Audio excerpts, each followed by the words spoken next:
I'm extremely hungover. Sorry about that. Last night was a hoot. How you doing? Oh, great. Oh, we're doing that story? Okay, cool. All right, let me hop on it. All right, call back later. Okay, guys, we are doing the Book of Numbers this week. Welcome to another episode of Bible Stories with me, Brianda. And this week we have someone very, very especial in the room. It's not Wheezy. It's not Eden. It's Alex. Yay! Oh my God, I know so many people are listening to this being like, oh my God. Yeah. We have a celebrity in the room. Get out of here. Stop that. Oh, hello. Oh, no, listen. You have the most clout in here. Okay. How you doing, Al? I'm doing great. How are you? I'm freaking awesome. Thank you. I just want to say formally, properly, thank you for making my dreams come true. Thank you for investing your time, your energy, your efforts. Stop doing that. I'm a softie. No, we don't start tearing up and shit. Like, we can't do that. No, I am too, but I've never told you this on the mic before. I've said this before, you guys. His hands are on the cover. One of his hands is holding the telephone on the cover of this podcast because it was super important for me, for you and Wheezy to be a part of this. This is our baby, and I'm super grateful. Oh my gosh, he cuts the clips. I mean, he's literally the guy. You're watching this on YouTube. He's cutting that.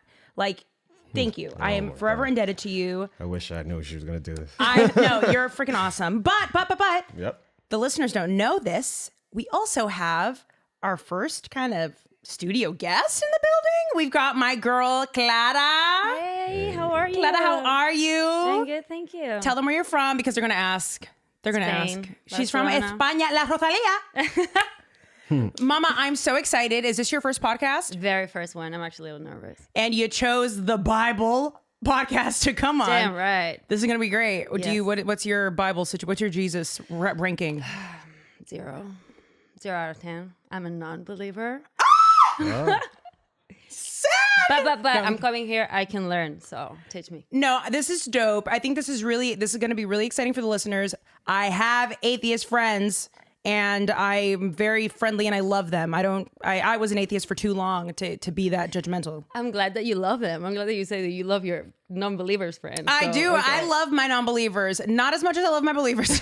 I'm not supposed to say that, but it's how I feel. No, I'm kidding. I went on a date the other day hi, Tangi. I went on a date the other day with this guy who was like, I call them like a kind of Catholic. That means so many people that like say they're Catholic and they have absolutely no idea. But anyways, I was talking to him throughout the day and he was asking me questions like all my atheist friends do. And in my head, I'm like, it keeps me sharp though, because he found so many holes in my like stories. And I'm like, I gotta go talk to my pastor. So that's why I'm happy you're here. Yeah. And happy to that guy. I really hope you're not watching this. Please don't watch this. We're like still dating, I guess. I don't know. Oh my God, I'm sorry. Stop, trigger warning. Stop watching this. I will mention you stop watching the episode, dude. Anyways, Alex, are you, what's your Jesus ranking? I am agnostic. Agnostic. Yes. So what do you believe? So I believe in the possibility of a higher power, but I don't put any type of labeling on it. I don't believe necessarily in any of the books or that all the books could be right. Oh, that's interesting. Oh, really? Yeah. Okay. So what were you agnostic as a kid as well? No, I grew up Catholic. He was one of those kind of Catholics. That's what I'm talking about. And now you like turned over, like now you're almost a non-believer. I mean, So wait, what is it? What's the one thing about whether it be Islam, Christianity, Judaism, whatever have you? What is it about it that gives you hold, like pause, that won't allow you to? all the books say they're right. So You're right. if one's right, all the others are incorrect. Well, you know when we're gonna find out, right? Right. When we die. Yeah, that's why I'm just like, hey, I love you all. You want to know what's so funny about atheists? Kind of Just put in my, case- you never But know. listen, this is the thing that I'll say. Okay, atheists are going to come for me. But there is this town, it's like clinically, scientifically proven that those that have a faith or live by a faith live longer. Like there's this town in, I don't even know, somewhere in the like Greece or something. I don't know where it's like known for centennials, people that are 100. Almost everyone in this village is 100. They spend time outside. They are like walking miles at 99 years old, and they all believe in God. And it's like I think it's just like proven that it benefits your life. Not even understanding that. Wait, I have something to say here. So. One, it could be, you just mentioned their lifestyle. They just be walking, like have a very nice, peaceful life. Two, could it be possible they live with less stress because they rely on God? So less stress equals longer life? For sure. And what I'm saying is, even the understanding of that, people still refute the text and deny. If someone told you, here's the key to long life, to fulfillment, to joy, to peace, the most peace you could ever experience, would you take the key? So, yeah, of course. But would you be okay? So then that applies to Muslims too? Yep. They have a truth claim. Okay. Muslim, Islam. Or I like want to. any other religion, really. They so all anyone have. That believes in something is fine. Well, no, I believe in Christ. I'm a Christian. I know that to be true. Because of my ancient text, that is my source text. That is my truth claim. We've kind of brushed on this before. Others have different truth claims, like in Islam. And again, I haven't read the Quran fully, but I have had enough discussions to know that we fundamentally, actually, we share a lot of commonalities between Islam and Christianity. I would say there's more in common with Islam than there is with Judaism, if we're being real here. But there are fundamental differences, and I don't believe that they are the same. Like, there are two separate truth claims. If you are Muslim, you do not believe in the Holy Trinity. You know what I'm saying? So you're fundamentally negating my core principle. Therefore, we believe in different things. And I don't know what to tell you. We believe in different things, but they believe in something. We share different truth claims. Our texts, our ancient texts, we receive it in different ways.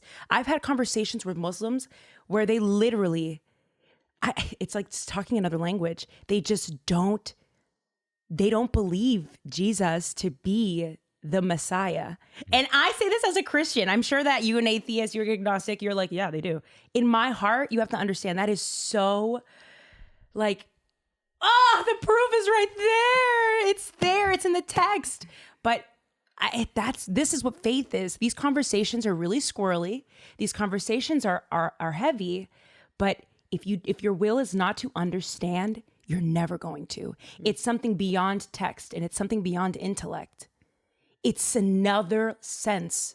I can't explain it. I get it. I do admire though the faith that people have in like religion or even like sex, which is like a bad thing, but the faith, the dedication, the people, like the levels that it can hit, that's something that I really admire though. Yeah, dude. It's like, bro, okay. I mean, even when I hear people practicing celibacy or like, oh my gosh, women who have been waiting, when I think of that, I'm like, whoa, the discipline.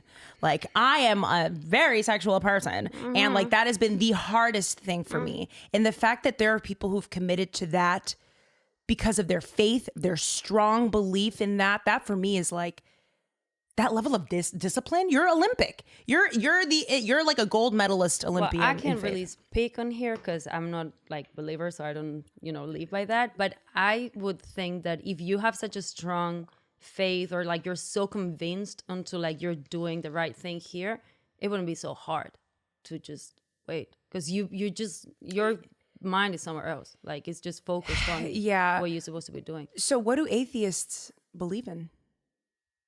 So you believe in matter, like science? Okay. So is it like, so you believe that matter, whatever else is on the periodic table, all of these things designed all of this? Yeah. So here's the thing. I am not so like big on science. Like I don't have. But you just said you had science. I'm big on like believing. I believe that and yet science. I'm listening to fairy tales. Okay. I believe that science proves, but I'm just not as scientific. So there's things that are outside my knowledge that I can't really explain.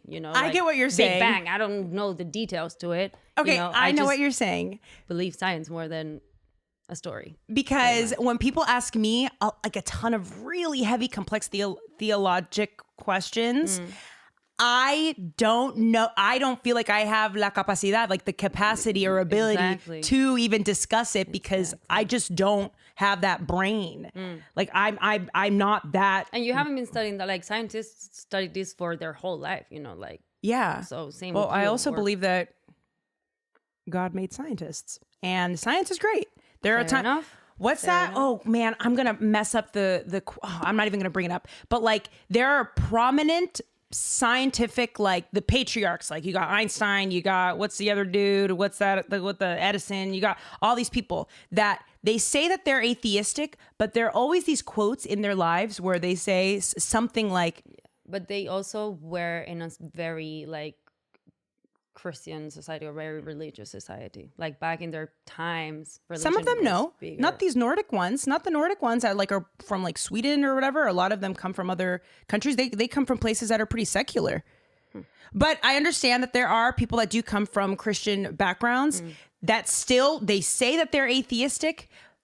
Go ahead. No, go ahead. They say that they're atheistic, but a lot of their the things that they discuss, the things of the unknown, for me is clearly points to God. If anything, it makes me more. You're only strengthening my faith. It's so fun. Oh man. Oh, okay. Wait. Let's get into some questions. Okay. All right. We got some questions I asked you guys on Instagram to ask us some questions. And Clara, I think it'd be great to have your input here for a different angle. So the first question we have here from Truth and Grace. Hi, girl. Don't know who you are, but hi. How do you handle unequally yoked friendships? And I was telling you this before. So unequally yoked is a term in the Bible that means either you're dealing with someone who has a very tenured relationship with God, like maybe they grew up in the church, they're very well versed in the text, and unequally, meaning that the other person on the other side of the relationship is the opposite. They're either a babe in the faith, they're either a non-believer, they're either agnostic. That's what the unequally yoked means. In Matthew, it discusses like unequally yoked pairings in relationships, like in romantic relationships. But here she's specifically saying unequally yoked friendships. Am I your first Christian friend? No. Okay, how do you deal with? Oh, I think it all comes down to respect. Like I'm a non-believer, but I respect any other position towards it. Like what would be crossing the line for you? Like what's your hard line? Making me like trying to draw me to your territory, like not respecting my point of view, basically. So I actually had not a problem. Like we had some issues with a friend of mine. I actually have a lot of friends, Christian or Muslim. So like most of my friends are Muslim, and I'm clearly not either or. But it all comes down to respect. So I have this friend. She used to be Muslim, but then she converted to Christian, and it come to a point where she was making me pray, and I'm like, listen, I respect whatever religion you choose that you want to follow. I respect your faith, whatever, but don't make me pray. Like respect I have my food here. I don't need to pray. Okay, like, so you want to pray? I'll take my time. I'll start eating when you start eating. It's fine, but don't make me pray. She verbally wanted you to pray. So that's the crossing line. But again, not because of religion, because it's like crossing the respect. Like I'm respecting your position, respect my position. You know what's so funny? You were saying that trying to convert you is kind of what you were going to, you said something, you were alluding to that. Yeah. It's actually a part of like our discipleship to do that, to evangelize. Here's the thing though. Christians, evangelicals who hate me, it is our job, but I think the problem lies in approach and delivery. That's where I think Christian influencers maybe like me, there are a couple other people on TikTok, my girl Shay Love, shout out to you. They have this uncanny ability to speak as though not everyone están de acuerdo contigo. Like that everyone is on your same wavelength. Yeah. It's when you start assuming that the whole room understands or your whole audience understands, that's where you gain resistance. So even with doing the show here, of course, also my years of being an atheist help. I have that. I know what turned me off before. And so I try and be careful with my words. But it's funny that you said that, because that is literally what we're supposed to do, though. We're supposed to read the word, be shepherds to his word, and evangelize. But I guess I'm kind of doing it now. But anytime that you force someone else's beliefs on you, it can get a little uncomfortable. To me, it all comes down to respect, really. Like, I'm respecting you, then respect me. That's it. Like, I understand that you wanna, because I understand, like, for you, you're trying to save me, right? So in your belief, if I become Christian, like, and I act or live by the word of God, I'm gonna be saved or whatever. So it's a good intention that you have on me. But I'm talking about one of my closest friends at the time. So it's not someone that I. Oh, you're not friends with her anymore? No, but for other reasons. Oh, okay. Yeah, no, not because of that. Christian bitch. Just kidding, sister. I love you. Oh, yeah, Anyways, I have a ton of friends who believe in different things, and how do I deal with them? I just try and have discussions in the most open, compassionate way. Like, chances are they would be interested in it because they're your friend. Like, not to say, like, I'm friends with a lot of people and I don't, like, there's a lot of stuff that Wizzy does and I don't necessarily partake in or whatever promote myself, but I don't ever want to judge someone. Anytime you begin to judge or assume that someone wants to be saved or assume that someone is in desperate trouble, that's the kiss of death. But that's a communication thing. That's like a relationship 101, communication 101. Like, I don't know. But it's tough, because then you also have people that are just like dorks. Like legit dorks. Why? But like just dorky. Like they just lack this ability to connect. Like, you are shooting and we aren't even like there yet. You know, I think that's also like, why do that? You're giving us a bad rap. You know what I'm saying? Like, my Christian girls don't do that shit. Like, we also, I swear, I try not to swear, but mark that. Thank you. I try not to swear in front of the book, but I don't know, man. Compassion, patience, and understand that not everyone is on this same walk with God as you. Even atheists, the walk is, they don't see it, but in my eyes, God is omnipresent, is always there. But I'm not gonna assume, make an ass out of you and me. Yeah. Okay, wait, next question. Can I be a guest? No, you can't. But speaking of guests, I was talking to Alex. I do want to start implementing guests on the show. Like, there is this famous TikTok pastor, what's his name? Ask Cliff on TikTok, who I want to come down to the studio. Like, he's incredible. All the questions that you're going to pose to me today, I'm sure he would be able to, just with the quickness, be able to answer it. He's a savage. He's so analytical. He also is like a Ivy League person, like just way smarter than I am. But I would love to sit down with pastors, rabbis, monks. Oh, that'd be so dope. Oh, God, every time I think about talking to those people, it reminds me of Anthony Bourdain. You guys like Anthony Bourdain? No? I didn't see much of his work. I don't know who that is. Oh, he's an author, chef, television personality who passed away in 2018. And just hearing him connect with these people, like, reminds me of what I want to do with the show one day. Like, I want to bring the show to TV. You already know this. And I want to be able to talk to, like, internationally. I want to talk to people about theology, about God, about the inner workings of the universe. Okay, wait, another question. Do I have a boyfriend? No. Pastor Corey, I don't know who that is. What happened with him? Okay, this is the next one. Is a tattoo so sinful that you will not be allowed to go to heaven? Do you have any tattoos, Clara? I do. Where is it? Oh my God, do you have a tramp stamp? It's hidden. Stop. Huh? Where is it? It's on my sidebook. No, I'm just... Oh, okay. I thought you were going to say tramp stamp for whatever reason. Not that you look like you would have a tramp stamp. You're stunningly beautiful. No hate to the tramp stamp. Okay. But like, for whatever reason, I was like going for that. Don't be insulted by that, please. I love you. Do you have any tattoos? Do I? Jesus, Just a couple you're of not few. getting into heaven. Oh, You're no. getting kicked out. To answer the question, it says that we're not allowed to ink our bodies. Like in Judaism, if you are Jewish, like if you have a tattoo, you're not allowed to be buried in, traditional burial grounds or whatever have you. I was saying this before. That is a part of the Old Testament, the old covenant promise that God made with the Israelites, with the holy people. I'm a Christian woman, so by this notion, we also weren't allowed to have lobster, shellfish. We're not allowed to cut our hair. Men aren't allowed to shave their beard. Like, there's so many different things in the text that, because I'm a Christian, I follow the new covenant promise through Jesus.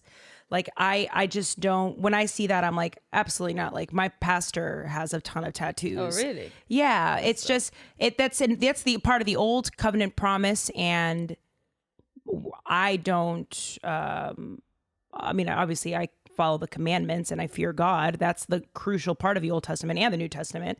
But we were rid of that through Jesus as a Christian.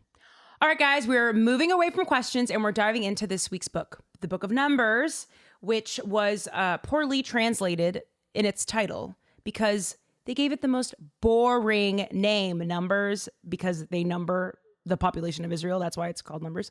But the actual Hebrew translation for the word, the title, was In the Wilderness, which is where a lot of these spicy stories take place. The Israelites go buck in the wilderness, okay? And the Book of Numbers is the fourth book in the Torah, the Pentateuch, the fourth book in the Bible. If you're following along with Bible stories, it's the fourth book. And if this is your first episode, please go to another one. This book is not one that you want to just dive into without any context, without any like historical background. It just won't make sense. And a lot of the stuff won't land. So definitely dive into a couple other episodes, like the ones on Abraham, the ones on Jacob, the patriarchs, just to like wet your toes a little bit before you dive into this one. It's kind of like a trigger warning. It's about to get real boring, but also fun. Here's the thing about the Bible. When you're reading the Bible, so many parts of the Bible are so boring. I'm not going to lie to you. And boring in that they're very rote, very like mechanical, a list of the genealogy. I mean, Moses, we get it. It's just so long. But after, like once you get to the other side of the lengthy text, you get to some spicy stories. And if you hadn't read them through, you would miss it entirely. So just hang on, Bible babes. Get past the snooze, okay? And then you'll get to the fun stuff, I promise. So where we left off with the book of Leviticus, which was majority, laws, regulations on how the Israelites people could become more holy in order to be in the same home as God. But we kind of took a pause on the story. Where we really left off was Moses and the Israelites are at the foot of Mount Sinai. And Moses was given the 10 Commandments and all these rules and regulations. But in the book of Numbers, there are three main characters. We've got God is always the main character. I mean, come on. We've got the Levites, the tribe of Levites. That's where the book of Leviticus comes from. Levites are the priests, priesthood. They are the mediators between us and our Father, Levites, and the Israelites, the people. They are the main characters, and they are flawed indeed. Once everyone's at the foot of Mount Sinai, God commands Moses to create a census, kind of like what people used to do in war, like creating a census for their people. And remember, there were millions of Israelites at this point. So Moses and his brother Aaron had to take account for everybody who was above a certain age, and mostly men. And then you could only imagine there were also children and women. So you multiply the number. But let's hop into scripture to find out exactly what God told Moses. So we got scripture, Numbers, chapter 1, verse 1. The Lord spoke to Moses in the tent of meeting in the desert of Sinai on the first day of the second month of the second year after the Israelites came out of Egypt. He said, take a census of the whole Israelite community by their clans and families, listing every man by name, one by one. God tells Moses and Aaron the names of the Israelites who are going to be leaders in their individual clans. So I want, if you're watching this on YouTube or like listening to this, pause the podcast and like Google the tent of meeting and then Google the different clans, the different individual groups, so that you can see exactly how they structured this campsite. Because imagine like a bunch of people in the middle of a desert. In the middle is the tent of meeting, which is the tabernacle we discussed back in the Moses episodes in the book of Exodus. And the tent of meeting is in the center. That's where God meets. The cloud that God we talked about in that episode. Outside of that, go the Levites, meaning that the Levites, the Levitical tribe, they're the ones that are closest to God, and so on and so forth. If you Google image that visual, it'll kind of help you more with some of the settings for the stories to come. So we've got the Levite tribe, meaning they were the priests, and he wanted to divide the encampment. Aaron and his two remaining sons, Eleazar and Ithamar, were heads of the tabernacle, because we already know Aaron's first two sons, God got rid of them for being naughty. And the Levites are considered to be God's firstborn among all of Israel, meaning that God kind of bargained with us a little bit. So for every other tribe, because remember there's also the tribe of Judah, which is the line of Jesus, for every single one of them, each would be given one Levite, so that each tribe had kind of like a holy representative, a representative that would be able to go inside the tabernacle and speak for that clan and speak for that group. I thought that was kind of diplomatic and kind of cool that God would even think about doing that. Well, God is all-knowing. God knows that humans are disastrous if there is no order, no social structure. Am I right? Like what I said before, there's a reason why we're working in society so well, and that won't. Well, that's debatable. But I could be much worse, okay, assholes? Sit down. We're fine, okay?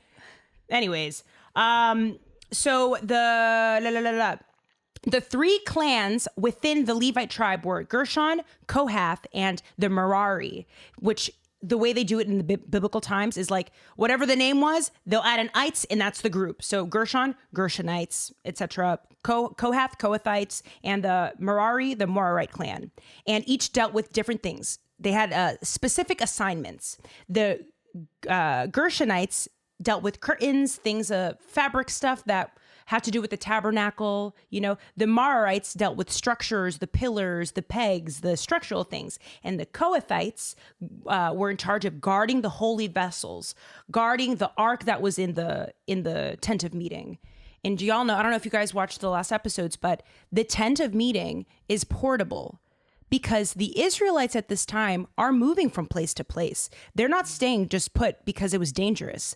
God would tell Moses and his brother Aaron to pick up shop, like, pack the kids, guys. We got to go over here. We got to go over here. We got to go over here. That's why they made the tabernacle in such a way so that they could like pack up and dip whenever they needed. And each time they would dip, God would reveal new laws, which I'm not going to get into them here, but just know that outside of the fun stories, this book is another book that's filled with priestly laws. Oh, let me discuss something that involved the priestly blessings real quick before we hop into a fun story. We got Numbers chapter 6, verses 22 to 26. The Lord said to Moses, tell Aaron and his sons, this is how you are to bless the Israelites. Say to them, the Lord bless you and keep you. The Lord make his face shine upon you and be gracious to you. The Lord turn his face toward you and give you peace. And it's important to note that because during this time, the Israelites were grumbling. The Israelites were not making this an easy trip.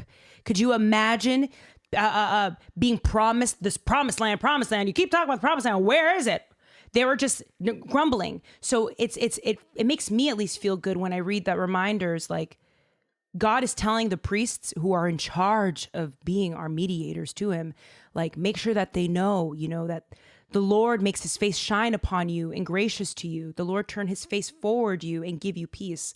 Just like that reminder, because God is also a God of wrath. So like, he kind of like he prefaces that first, but things gonna get ugly too.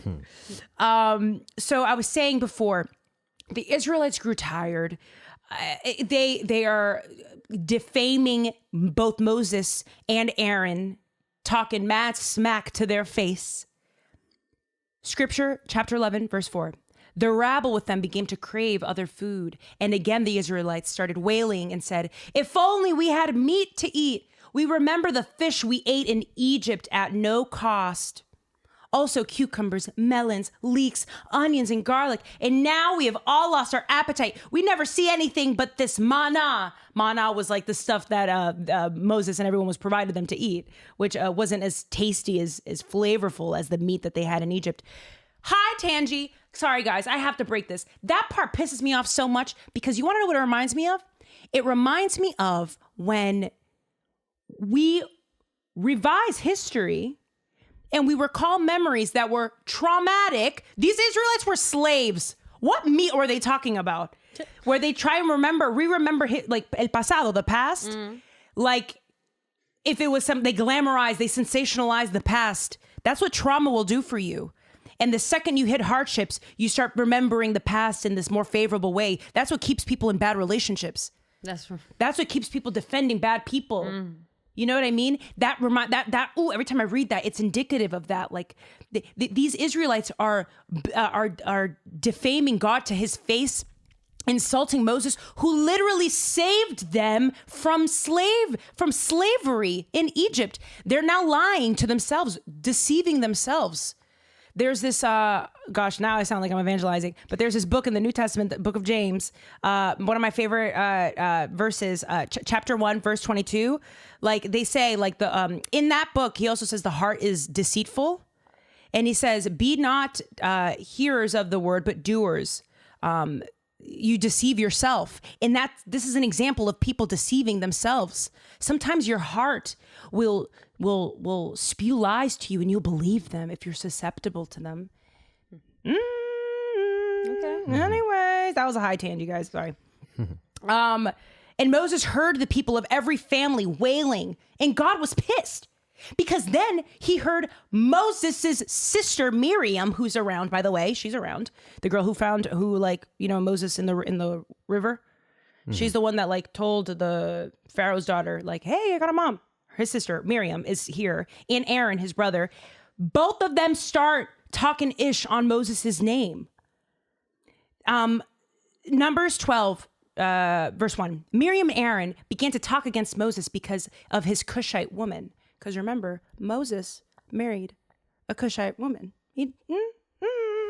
For he had married a Cushite. Has the Lord spoken only through Moses? They asked.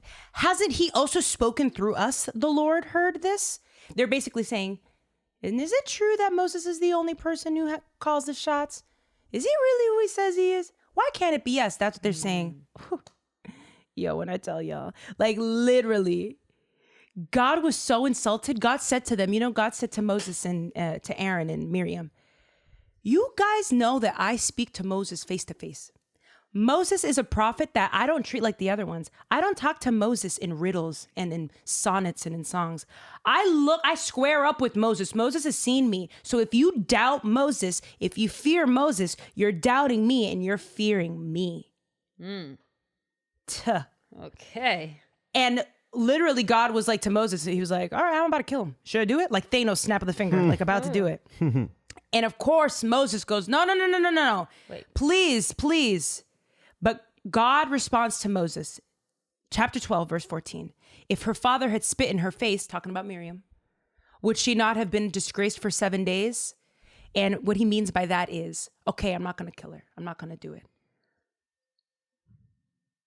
But I am going to mess with her a little bit.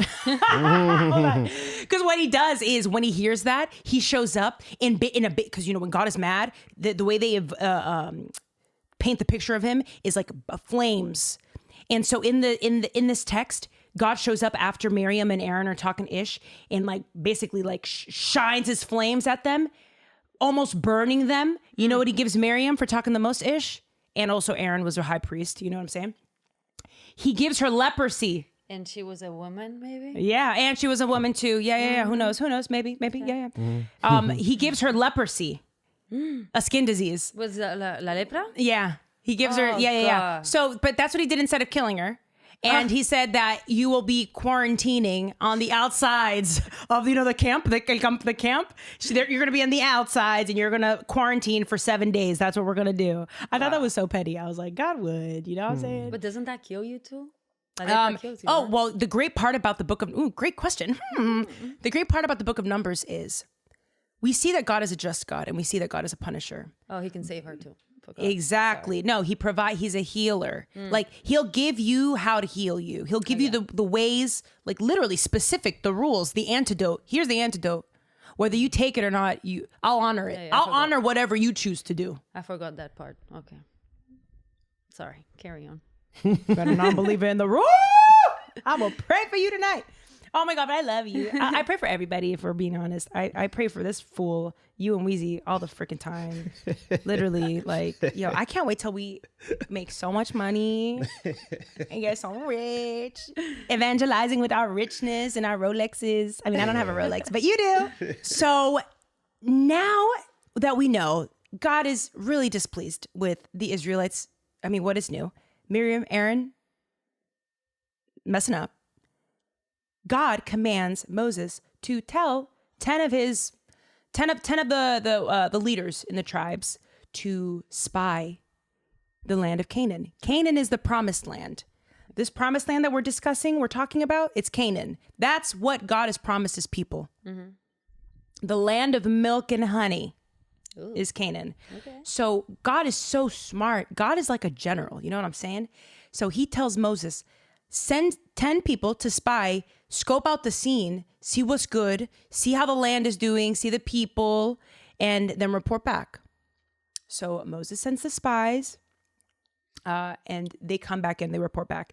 And, there's a huge assembly because one could imagine, the Israelites are already doubtful. They're talking mass smack. So if they leave, they're going to know about it, and they're also going to know when they come back. So they bring back the reports.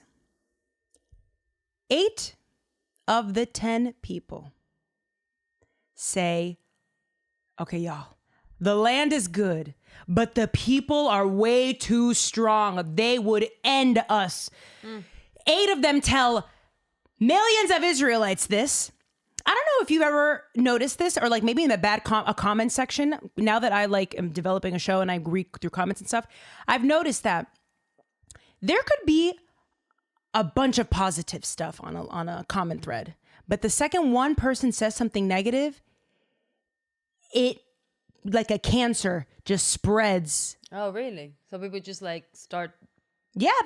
And listen, and I have no clout. That's just me in the beginning, but I can imagine that people that are bigger, that once that one comment comes, it spreads like a wildfire. That's why I don't read comments. Oh, okay. Well, that's smart. I mean, that's true. You shouldn't, but I will, because I'm trying to develop a good show and I want to talk I want to engage. Yeah. And also I literally have fucking 5 followers, but, anywho, God sees this and he is so mad. Remember I said there were 10? 8 of them said that they reported negatively, but 2 of them, Caleb and Joshua, remember these names, guys, Caleb and Joshua, okay. They come back and they say, hey now, sure, the land looked great, and sure, the people look strong, but we have to have faith in God. God tells us that that's our land, then that's our land. We're gonna get there. Don't listen to them. Don't let these fear-mongering people get to you. Where's your faith? That's what these 2 people say. And God never forgets that. God doesn't forget that. So be mindful of the names Caleb and Joshua. Joshua is actually another book in the Bible and plays a very pivotal, important role in the entire arc of the Old Testament. So, like I said, Caleb and Joshua were hopeful and continued telling people to chill. And then the glory of God shows up. Let's go to scripture. Numbers chapter 14, verse 11. The Lord said to Moses, how long will these people treat me with contempt? How long will they refuse to believe in me in spite of all the signs that I have performed among them? I will strike them down with a plague and destroy them, but I will make you into a nation greater and stronger than they. Moses is like, please, God, wait, hold on. Don't do it. Don't do it again. You know, he says, what will this world think about you saving them from Egypt and then killing them in the desert? What would that, is that what you want, God? This is literally what Moses is saying to God. This is a famous scripture in Numbers, probably arguably one of the most famous ones. Chapter 14, verses 17 through 19. Now may the Lord's strength be displayed just as you have declared. The Lord is slow to anger and abounding in love and forgiving sin and rebellion. Yet he does not leave the guilty unpunished. He punishes the children for the sin of the parents to the third and fourth generation. In accordance with great love, forgive the sin of these people just as you have pardoned them from the time they left Egypt until now. And God, essentially, you know what God says to them after all of this that they've done? God literally goes, all you people are not going to get to the promised land. All of you guys. I'm literally not going to, you're not going to see it. You're not going to see it. Except for those two that said. Yes, except, oh, very smart. I didn't even say that, but except for those two. All of you guys, anyone who has ever held my name in contempt is not going to see the promised land, and I'm going to show you that. Yep. Bro. After all of this, after all of that. That's also how you call these, rencoroso. Yeah. I wouldn't say rencor, or maybe that's one way to look at it. Another perspective is, I will honor whatever you do. Because in contempt, they're saying, kill me now. Kill me now. Why don't you? God is saying, okay, I will. Okay. So that's another perspective. Okay. God will honor whatever you want to worship. Fair enough. Digo yo. I don't know.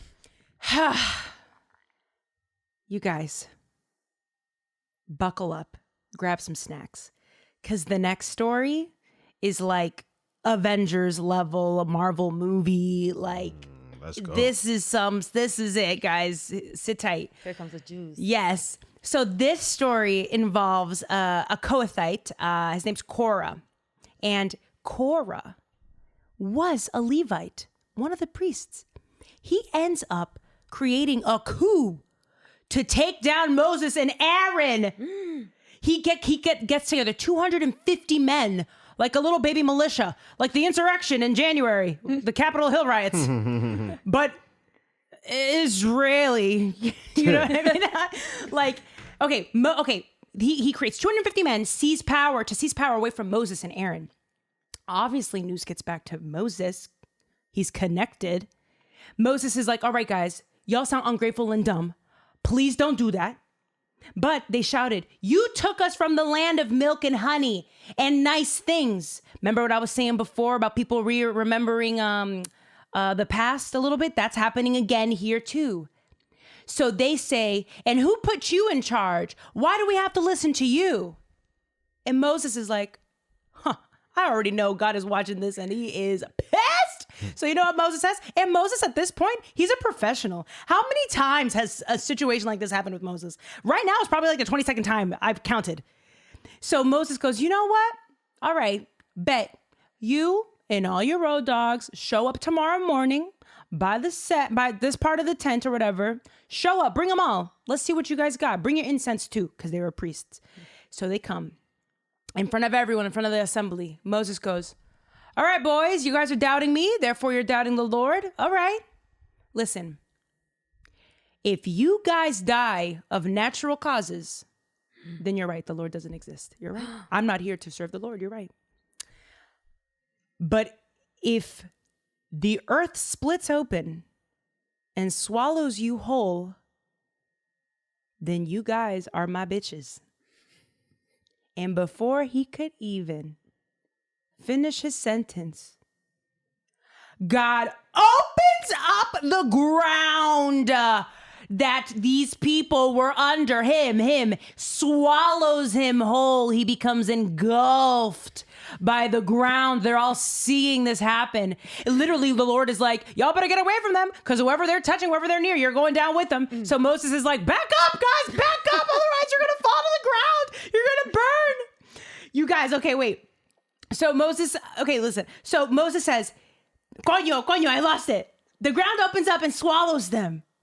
The Lord burned all 250 of those followers too. And the next day, the Israelites that witnessed this were like, Moses and Aaron suck. How could they do that? How could they do that to our Lord, to our friend? And the Lord legit, because of that, the next day, after the ground collapsing, they're still like, yo, that was really messed up. Why'd they do that? So the Lord hears this and puts a plague on all of them, ends up killing like 24,000 of them. So literally God is doing what he was saying. Remember when he said that they weren't gonna make it to the promised land? This is what he's doing. He's trimming the fat, baby. That's what's happening. So he's literally honoring what these people do this. They say, they hold the Lord in contempt. They don't believe, whatever. Then the God will show you. Woo! And right now we're nearing because they're at the desert of Paran. This is where all of these things are occurring. All the doubting, this moment with Korah. All these things are happening within a 40-year window. If I could paint a mental picture for you, right now we've described what happened at the foot of Mount Sinai, watching the Israelites camp, the whole camp, move around because they're mobile. But the real 40 years, the 40 years that God says, I'm going to kill y'all off before y'all get to the promised land. The next generation are going to be the ones to enjoy the promised land. God is making them wait 40 years to have that generation die over. That's what's happening here at the desert of Paran. So right now, after that story that I just said, we're nearing the end of the 40 years. And then the last chunk, in preparation for the entry of the promised land, happens in the land of Moab. I'm sorry, but that's not fair. What's not fair? That's not fair. You make all these people suffer for so long. You know, with suffering, you created them. They're not perfect. You know, with suffering comes exhaustion, and it's harder to be grateful and to believe on something that for so long you've been promised is not coming, and now you still went through all the suffering and you don't get the prize? Wow. How entitled. And that's exactly what the no. But the entitlement of people, and this is the understanding that we deserve. God deserves. But wasn't that the promised land? So no, you promised but me. listen, Yeah. God promised, shit and now I'm dying. There was a covenant promise. But what is understood about a promise? What's the core of a promise? It goes both ways. They agreed to a covenant with our Father. Okay, it was a contract. Yes, Okay. absolutely. They were bound by a contract. They were at breach of the contract. Okay. So once you break the covenant, Fair enough. él no te debe nada. He doesn't owe you jack-ish. You're right. If anything, and you know what? Let's be real. In this text also, Moses shows contempt for the Lord, which he's also done in previous books. In Exodus, he was displayed that as well. Could you imagine God listening to that, watching that? It really is. And I guess because I've read the text several times, but it's a slap in the face is what it is. That's why he's so angered and frustrated. He's literally giving you the answer, a new life. I mean, they already messed it up for themselves. At this point, God's decision's already made. Anyone who was involved in the Exodus is not going to make it to the promised land unless they are Joshua, Caleb, the two guys. The other two, yeah. Yes. Unless they're there and their descendants. What if they redeem themselves, like right before dying? Okay, I believe you. God forgives. Oh, and God is a forgiving God. You know, there's a question that my mom posed. Hi, Tangi. She was talking to me about suicide is a sin. You're ending your life. You're taking a life. And it's actually against the law too. Oh, yeah? At least in Spain. I don't know here. Oh, yeah? Well, it's a destruction of human property. It's just your own.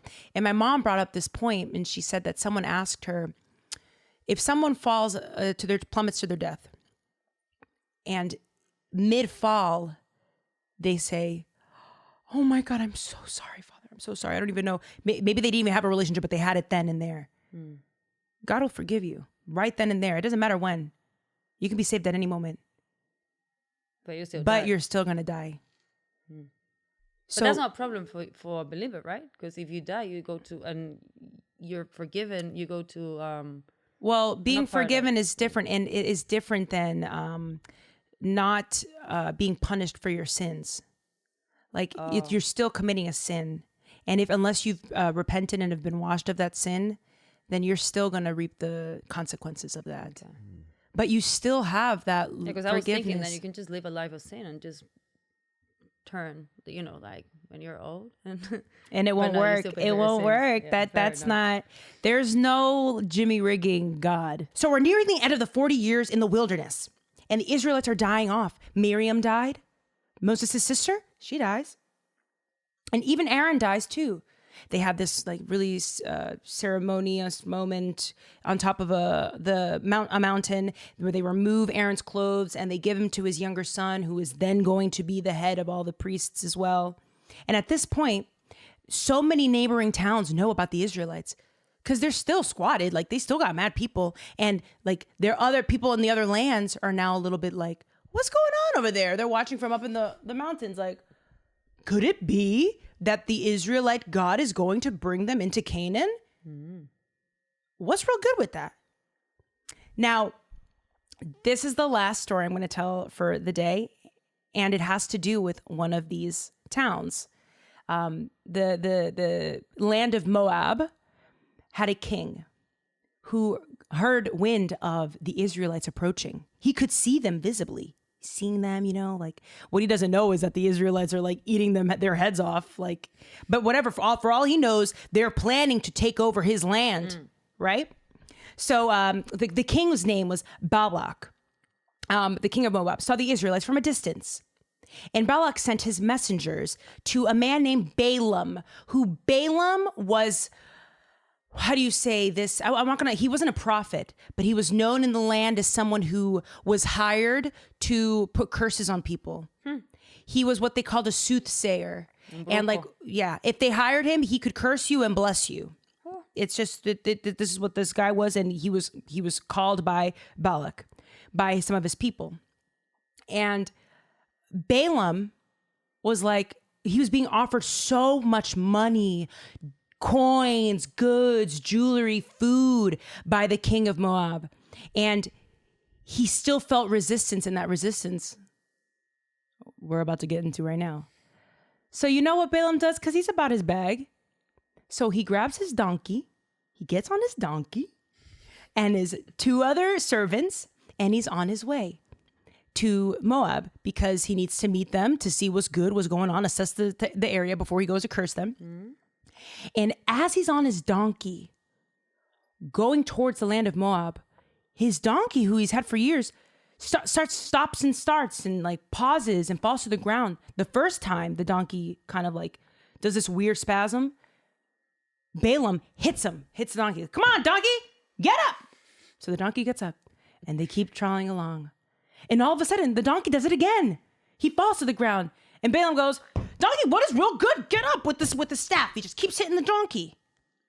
And then the donkey gets back up, goes like a foot more, and he falls back down again. And then he hits him one more time. Balaam hits the donkey. And all of a sudden, we hear the donkey go, can you not? The donkey all of a sudden can speak. Excuse me? The donkey has a voice, and he tells him, what have I done to you? Why do you keep hitting me? Guess what? The angel of the Lord was what was stopping the donkey. The donkey could see the angel of the Lord, not Balaam at first. But after that third tiro, he shows up for Balaam too. And Balaam goes, what? Who? He knows that this is the angel of the Lord. He's no dummy. Once the angel of the Lord is in front of you, you know. And so he goes, where are you going? And of course, Balaam reveals to him the plan. He goes, well, I've been summoned by the king of Moab to curse the Israelites. And he goes, you can't curse people that I've blessed. So what's real good? What do you mean? What are you trying to do? Yeah. And he goes, well, I mean, I guess I don't know. So the angel of the Lord goes, okay, listen, you can go. I'm going to let you pass. But you're not going to do anything that I don't tell you to do. You're going to do everything that I tell you to do. And Balaam goes, okay, bet. So Balaam and his donkey and the two servants or whatever go to Moab.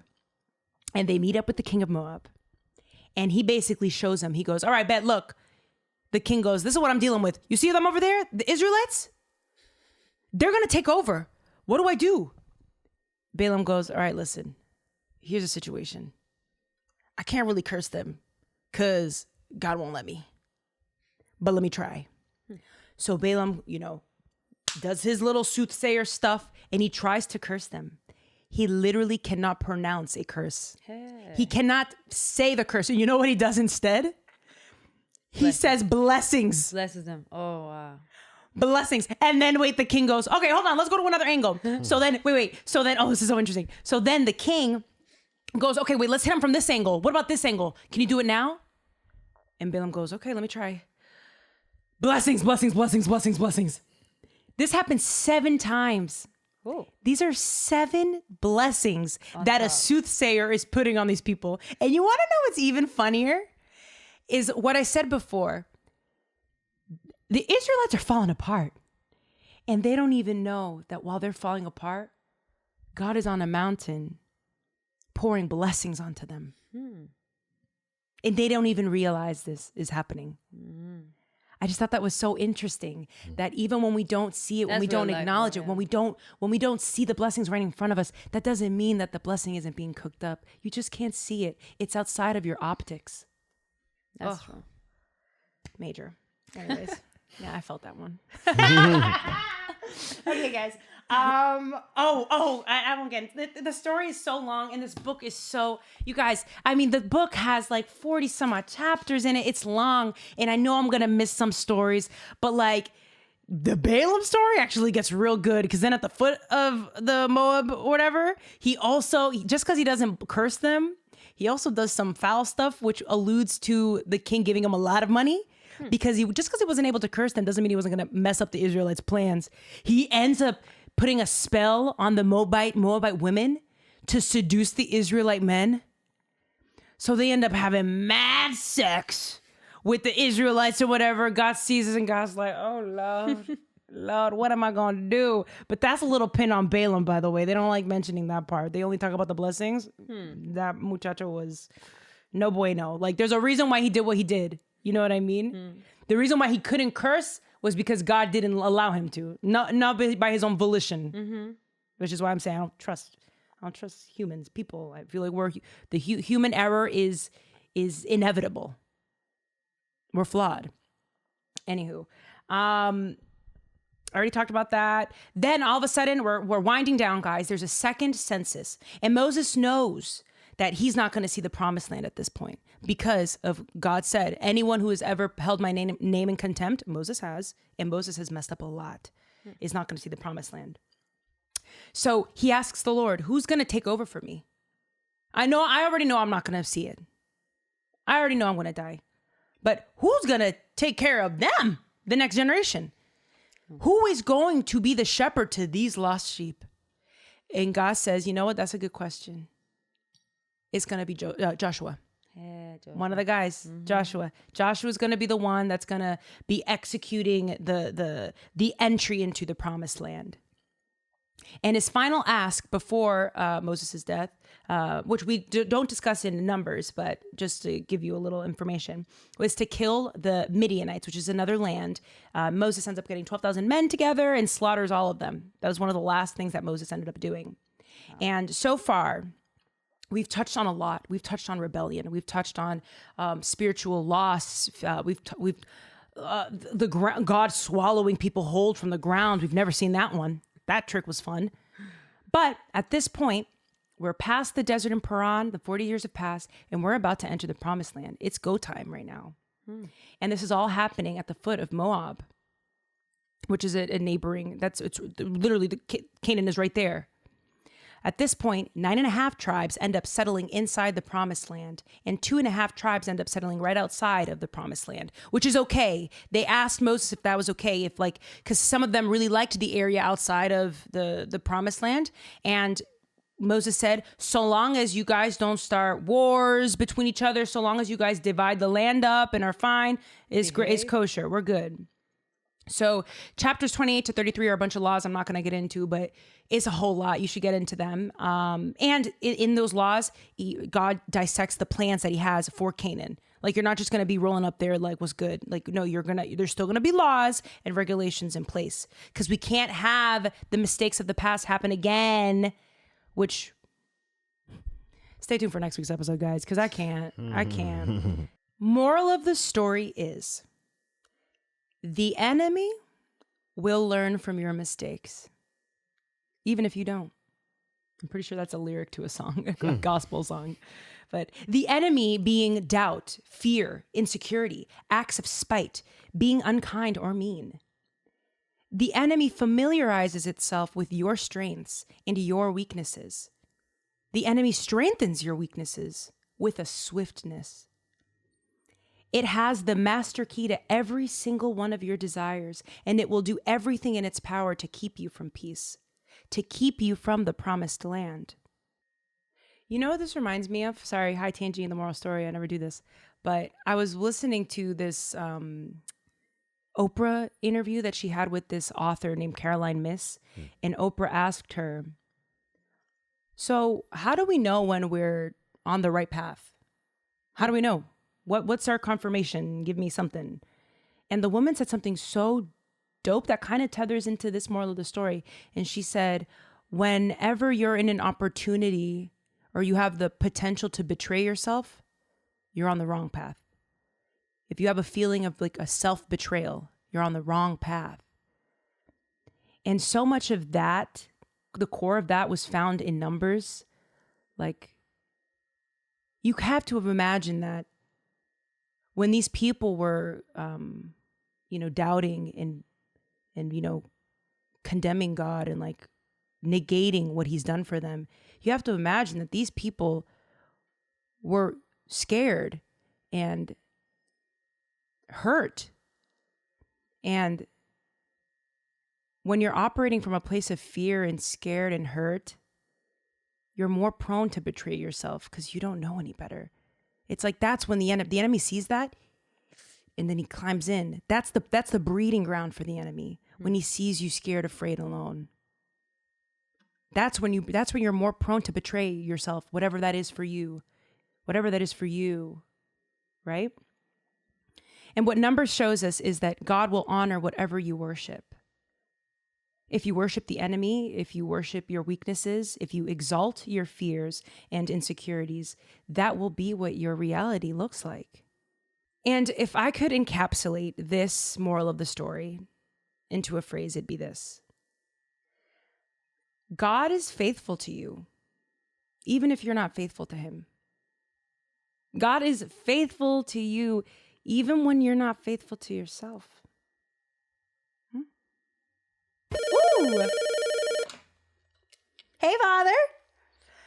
Yeah, I'm never doing an episode hungover again. But thank you to my friends. I love you. And he loves you too, okay?